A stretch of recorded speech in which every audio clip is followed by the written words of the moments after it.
The name's Lobo. That's L as in lacerate, O as in obliterate, B as in disembowel, and O as in oh, I guess I can use obliterate twice, huh? What do you think? Hey, did you hear the buzz? Word is that Lobo might finally hit the big screen in James Gunn's DC universe.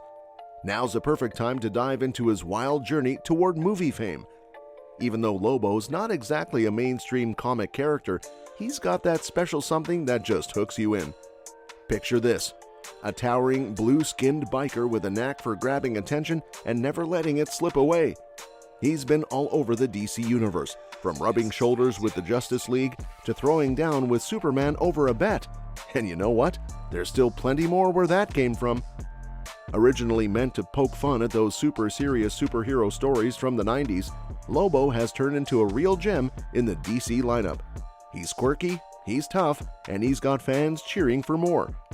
It was always just a matter of time before Lobo made the leap from the comic page to the big screen. After all, the character made his live-action debut in 2018 during Season 2 of Sci-Fi's Krypton series, to plenty of fanfare. With rumors of Lobo possibly appearing in James Gunn's Superman Legacy, the long wait for a big-screen version of the intergalactic bounty hunter may finally be coming to an end. However, while DC fans may be seeing one of their cult favorites' film debut sooner rather than later, it's always interesting to revisit the road it took to get to this monumental point in Lobo's history.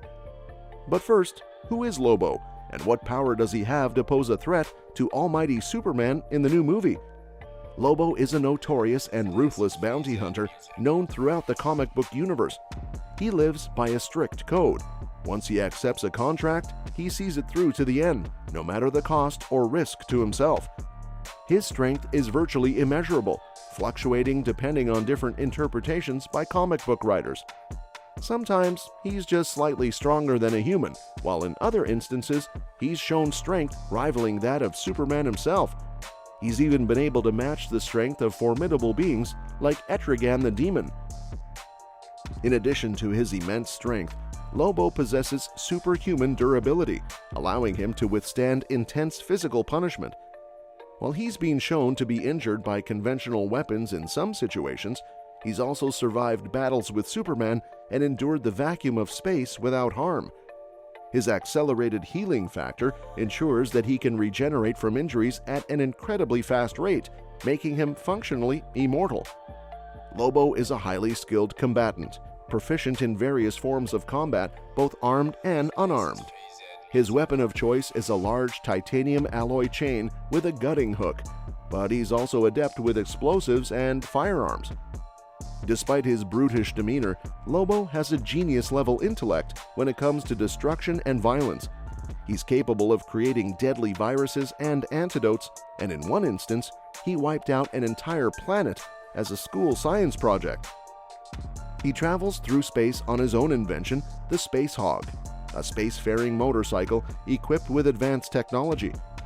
Lobo is fluent in numerous alien languages and possesses extensive knowledge of different worlds and cultures. Despite his rough exterior, he has a fondness for cigars and is known for his eccentric behavior.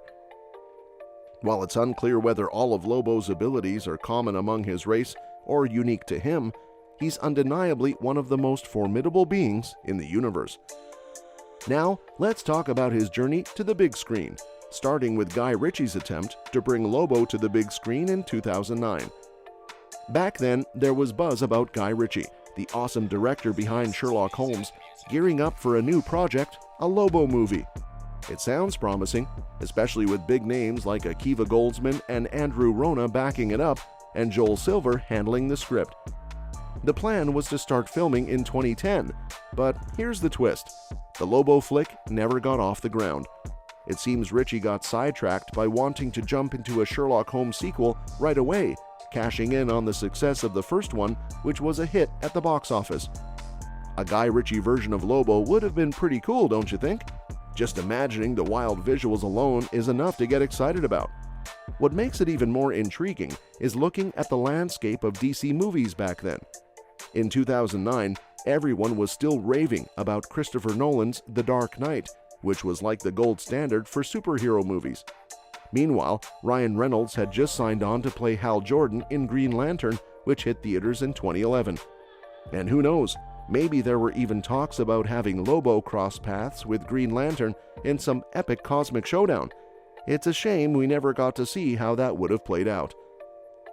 After Guy Ritchie's Lobo dreams faded, there was buzz that Dwayne "The Rock" Johnson might step into the cosmic boots of the anti-hero. This was around 2012, when director Brad Peyton, fresh off the success of Journey to the Mysterious Island, was eyed to helm the project. Warner Brothers was impressed by Peyton's track record, especially considering the hefty profit his movie made compared to its budget. Peyton's connection with The Rock, who had already replaced Brendan Fraser in the Journey franchise, probably added to the excitement. But, alas, in February 2013, The Rock confirmed that the Lobo role had slipped through his fingers. It was a bit disappointing at the time, but looking back, it might have been a blessing in disguise. The Rock eventually got his chance to shine as a DC anti-hero in Black Adam, but unfortunately, that movie didn't quite hit the mark either, despite high hopes. Sure, seeing The Rock as Lobo would have been pretty cool, but considering how things panned out with Black Adam, maybe it's not such a bad thing that Peyton's Lobo project didn't materialize after all. Jeremy Adams, who has written several Mortal Kombat and DC animated films, reveals that Warner Brothers Animation rejected a pitch for a crossover movie. So in 2018, there was talk of Michael Bay stepping into the ring to bring Lobo to the big screen, following in the footsteps of the success of Fox's Deadpool. Rumor has it that DC was eyeing Bay to direct, with hopes of injecting some of that Deadpool-style irreverence into their own anti-hero flick. Now, picturing a Lobo movie with Bay at the helm is certainly an interesting thought. You know what you're getting with a Bay film. Lots of explosions, epic action sequences, and probably some over-the-top moments. But Lobo's not just about blowing stuff up. There's a depth to the character that might need a more nuanced touch. Still, it's hard not to be curious about what Bay could have brought to the table. Love him or hate him, a Bay-directed Lobo flick would have been quite the spectacle, that's for sure. Lobo remains an enigma for comic book enthusiasts, craving something fresh in their superhero movies. He's a character with untapped potential, unlike any other seen on the big screen before. In a world where superhero fatigue seems to be setting in with the constant flood of superhero content, Lobo brings a much-needed breath of fresh air. James Gunn, known for his success with lesser-known comic book characters, has already shown his ability to turn obscure figures into cinematic gold. With him potentially at the helm in the upcoming DC universe, fans can be confident that Lobo is in capable hands.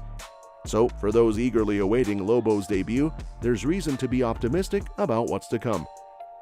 Well, that's it for today's video. For now, make sure that you like our video. Please share your views in the comment section with us. Subscribe to the channel to get updated, and do not forget to hit the bell icon to never miss an update. Thanks for watching the video, and we'll see you at the next one.